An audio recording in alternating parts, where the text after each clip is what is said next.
இந்தியாவில் binary MLM சட்டப்பூர்வமானது என்று உங்களுக்கு தெரியுமா? எம்எல்எம்மில் நிறைய பிளான்ஸ் இருக்கு. ஆனால் பைனரி எம்எல்எம் இது 2 லெவல்களாக நடக்கும் ஒரு பிளான்.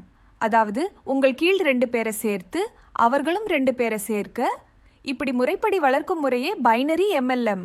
ஆனால் பிரச்சனை இங்கேதான். இந்த மாதிரி பல பைனரி பிளான்ஸ் ப்ராடக்ட் விற்பனைக்கு பதிலா நிறைய பேர் சேர்க்கவும் அதிகம் அழுத்தம் தரும். இது பிரமிட் ஸ்கீம் மாதிரி ஆகிடும். இது சட்டவிரோதம். எம்எல்எம் சட்டபூர்வமாக இருக்க வேண்டும் என்றால் உண்மையான பொருட்கள் இருக்கணும். சேர்க்கை செலவு கட்ட வேண்டாம்.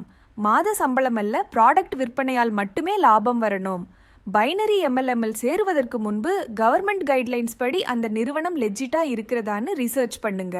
இது மாதிரியான மேலும் பல தகவல்களை பெற மற்றும் உங்களுக்கு எம்எல்எம் சாஃப்ட்வேர் தேவைப்பட்டால் கீழே தெரியிற நம்பருக்கு கான்டாக்ட் பண்ணுங்க.